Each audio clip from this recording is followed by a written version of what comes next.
सोनपुर गांव की मिट्टी में हर सुबह की धूप में एक खास मिठास बसी रहती थी, जैसे प्रकृति भी इस गांव के लोगों की सादगी और संघर्ष को सराहती हो। इसी गांव के किनारे एक छोटा सा कच्चा मकान था, जहां विजय और उसकी दादी बिमला देवी रहते थे। मकान की छत बांस की पुरानी बल्लियों से बनी थी और दीवारें मिट्टी की थी, लेकिन इसके भीतर का संसार विजय और बिमला के बीच के प्यार और त्याग से भरा हुआ था। विजय की उम्र अभी 16 साल थी। उसका बचपन कभी उसकी माँ की गोद में या पिता की मजबूत बाहों में नहीं बीता। जब वह सिर्फ 4 साल का था, तब एक भयानक हादसे में उसके माता पिता की मृत्यु हो गई थी। उसके बाद से उसकी परवरिश उसकी दादी ने ही की थी। बिमला देवी ने एक माँ और पिता दोनों की भूमिका निभाई। उम्र बढ़ने के साथ साथ बिमला के बाल सफेद हो गए थे, उनकी आंखों में हल्की सी धुंधलापन आने लगा था, लेकिन दिल में अब भी वही मजबूती और विजय के प्रति अनगिनत प्यार था। गांव के लोग बिमला देवी का बहुत सम्मान करते थे। वे जानते थे कि बिमला ने अपने जीवन की सारी खुशियों और सपनों का त्याग सिर्फ विजय के लिए किया था। वह गांव के लोगों के घरों में झाड़ू पोंछा और सफाई का काम करती थी। उसकी उम्र के हिसाब से यह काम बहुत कठिन था, लेकिन बिमला को अपने काम में कोई शर्म नहीं थी। उन्हें गर्व था कि वह अपने पोते को पालने के लिए खुद मेहनत कर रही हैं। हर सुबह बिमला सूरज के उगने से पहले उठ जाती। वह अपने पुराने कपड़े पहनती, जो अब धूल और मेहनत के निशानों से भरे थे।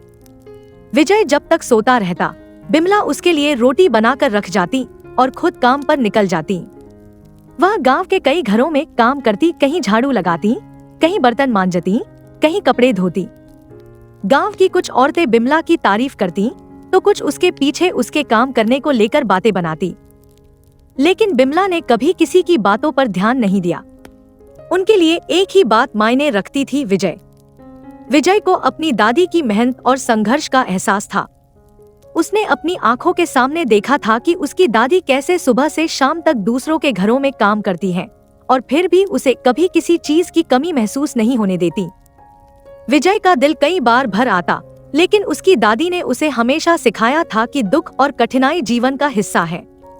बिमला अक्सर कहा करती, बेटा, भगवान जब तक परीक्षा लेते हैं, जब तक हमें मजबूत बनाना होता है।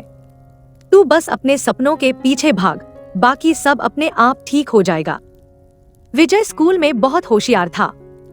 गांव के सरकारी स्कूल में उसने कई बार अच्छे नंबरों से परीक्षा पास की थी। शिक्षक भी उसकी तारीफ करते नहीं थकते थे। वह हमेशा क्लास में सबसे आगे बैठता और ध्यान से सुनता। उसकी आंखों में अपने भविष्य के प्रति एक अटूट विश्वास था। वह जानता था कि अगर उसे और उसकी दादी को इस गरीबी से बाहर निकलना है, तो उसे बहुत मेहनत करनी पड़ेगी।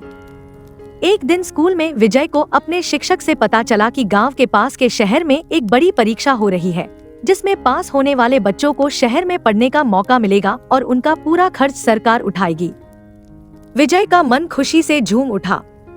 उसने सोचा, अगर मैं यह परीक्षा पास कर लूं, तो दादी को अब और मेहनत नहीं करनी पड़ेगी, मुझे भी बेहतर शिक्षा मिलेगी। विजय ने घर आकर अपनी दादी को इस बारे में बताया।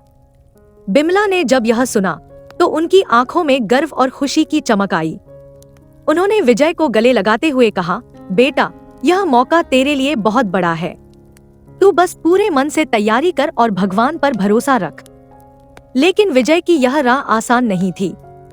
उसकी किताबें पुरानी हो चुकी थी और गांव में कोई शिक्षक भी नहीं था जो उसे विशेष मार्गदर्शन दे सके।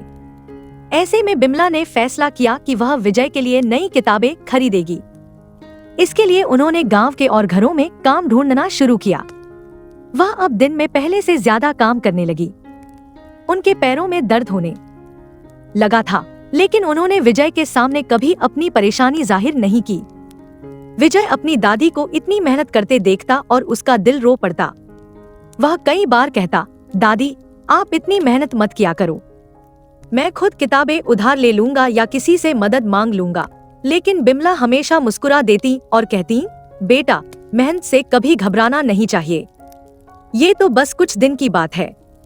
जब तू बड़ा आदमी बन जाएगा, तब मैं आराम करूंगी। इस बीच गांव में एक और घटना हुई। बिमला को एक बड़े किसान के घर में काम मिल गया था। किसान के घर में कई नौकर नौकरानी थे और काम भी बहुत सख्त था। बिमला को वहां दिन रात काम करना पड़ता था। विजय को जब पता चला कि उसकी दादी अब पहले से भी ज्यादा काम कर रही है, तो उसका मन उदास हो गया। वह हर रात सोचता कि कैसे वह जल्दी से बड़ा हो जाए और अपनी दादी को इस संघर्ष से मुक्त कर सके। विजय की परीक्षा की तारीख करीब आ रही थी और वह दिन रात पढ़ाई में जुटा था। लेकिन बिमला की तबीयत अब धीरे धीरे बिगड़ने लगी थी। एक दिन काम के दौरान बिमला को अचानक चक्कर आ गया और वह गिर पड़ी। किसान के घर के लोग उन्हें गांव के अस्पताल ले गए, जहां डॉक्टर ने बताया कि बिमला अब ज्यादा काम नहीं कर सकती। उनकी उम्र और लगातार मेहनत ने उनके शरीर को कमजोर बना दिया था। जब विजय को इस बात का पता चला तो वह भागते हुए अस्पताल पहुंचा। उसकी आंखों में आंसू थे और वह अपनी दादी के पास जाकर बैठ गया। बिमला ने उसका हाथ पकड़ा और प्यार से कहा, बेटा, मैं अब ज्यादा काम नहीं कर सकती, लेकिन मुझे तुझ पर पूरा भरोसा है। तू अब बड़ा हो गया है और मुझे पता है कि तू मेरे सपने को जरूर पूरा करेगा।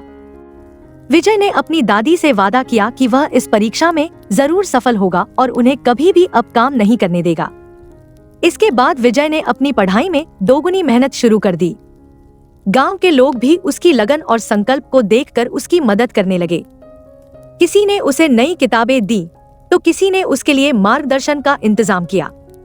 विजय ने अपनी परीक्षा दी और कुछ हफ्तों बाद परिणाम आया। उसने पूरे जिले में टॉप किया था। यह खबर सुनकर बिमला की आंखों में आंसू आ गए। वह रोते हुए बोली, भगवान ने मेरी मेहनत का फल दे दिया। अब मुझे किसी और चीज की जरूरत नहीं है। विजय को शहर के सबसे अच्छे कॉलेज में दाखिला मिल गया और उसकी पढ़ाई का पूरा खर्चा सरकार उठाने लगी। विजय को अब गांव छोड़कर शहर जाना था। यह पहली बार था जब वह अपनी दादी से दूर जा रहा था। वह अपने आंसू रोकते हुए बोला, दादी, मैं जल्दी ही वापस आऊंगा। जब मैं लौटूंगा तब आपको अब काम नहीं करना पड़ेगा। बिमला ने उसे गले लगाते हुए कहा, बेटा, तू जहां भी रहे खुश रहे। तेरी सफलता ही मेरी खुशी है। शहर में विजय ने जी जान से पढ़ाई की। उसने एक एक दिन का उपयोग किया और अपनी शिक्षा में कोई कसर नहीं छोड़ी। उसने कॉलेज की पढ़ाई के दौरान भी कई प्रतियोगिताओं में भाग लिया और हर बार वह अव्वल आता। उसकी मेहनत और लगन ने उसे शहर के कई बड़े अधिकारियों की नजरों में ला दिया था। कुछ ही वर्षों में विजय ने अपनी डिग्री पूरी कर ली और उसे एक बड़ी कंपनी में नौकरी मिल गई। विजय ने अपने पहले वेतन से सबसे पहले अपनी दादी के लिए एक सुंदर सा घर बनवाया। जब वह गांव वापस लौटा तो पूरा गांव उसे देखने आया था। विजय अब एक बड़ा अधिकारी बन चुका था, लेकिन उसके दिल में अब भी वही सादगी और अपनी दादी के प्रति वही प्रेम था। विजय ने बिमला को नए घर में लाकर कहा, दादी, अब आपको कभी काम करने की जरूरत नहीं है। अब यह समय है कि आप आराम करें और अपनी जिंदगी का आनंद लें। बिमला की आंखों में गर्व और खुशी के आंसू थे। उन्होंने विजय को गले लगाते हुए कहा, बेटा, तूने मेरा सपना पूरा कर दिया। अब मैं बहुत खुश हूँ। इस तरह विजय और बिमला का जीवन गांव के लोगों के लिए एक प्रेरणा बन गया। लोग अब विजय की सफलता और बिमला के त्याग की कहानी सुनते और सीखते कि सच्चा प्यार, मेहनत और संकल्प कभी बेकार नहीं जाते। दोस्तों, आपको हमारी आज की ये कहानी कैसे लगी, हमें कमेंट करके जरूर बताएं। अगर कहानी अच्छी लगी तो वीडियो को लाइक करें और अपने दोस्तों के साथ भी शेयर करें। मिलते हैं अगली वीडियो में एक नई कहानी के साथ।